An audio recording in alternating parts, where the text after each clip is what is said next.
এবার চুপ থাকো, অনেক হয়েছে।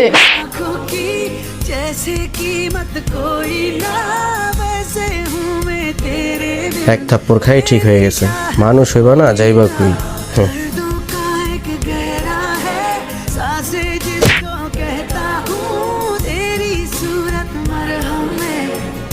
একবার উচিত শিক্ষাটাই দিছি। আরে ভাই কি অবস্থা? ভালো ভাই, আপনার? এই তো ভালো। বউরে সব সময় মাথার উপরে পায়ের নিচেই রাখতে হয়। ঠিক ভাই, একদম ঠিক, আমিও তো সেম করি। আচ্ছা ভাই, পরে কথা আচ্ছা বলি। ঠিক আছে ভাই, ঠিক আছে, আবার কথা হইব। ঠিক আছে ভাই। তো ফাইনালি কিন্তু আজকে স্যালারিটা এসেই পড়লো।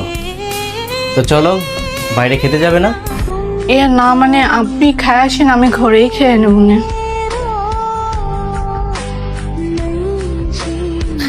এই চলো না আমরা আজকে বাইরে খাইতে যাই। কেন, ঘরে কি খাবার রান্না করে নাই?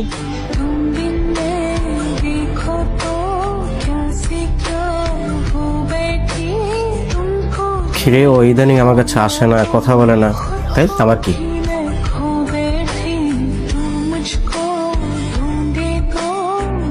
কিরে ও কই গেল? মনে হয় ওয়াশরুমে গেছে।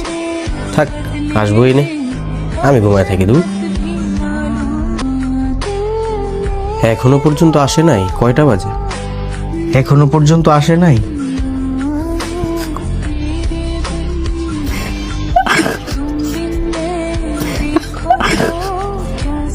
এত রাত করে ও কি চাইতেছে আল্লাহর কাছে, আল্লাহ ভালো জানে। কই যেতেছো? চা খাবেন না? আপনার জন্য আমি চা নিয়ে আসি। যাওয়া লাগবে না, বসো এখানে, একটু কথা বলবো তোমার সাথে। আচ্ছা, তুমি কি আমার প্রতি অভিমান করে আছো? অভিমান? এখন আমি সব অভিমান আল্লাহর কাছে বলি। না, আমি দেখলাম গতকাল রাতে তুমি নামাজে বৈশা কান্না করতেছিলা, আল্লাহর কাছে এমন কি চাইলা? একটা সময় ছিল আমার, আমি আল্লাহর কাছে চাইতাম খুব সুন্দর একটা পরিবার হোক আমার। এখন আমি আল্লাহর কাছে বলি সব কিছু ছেড়ে যেন আমি একা থাকতে পারি। নিজের বউকে এতটা কষ্ট দিও না যাতে তার মোনাজাতে তোমার জন্য বদদোয়া থাকে।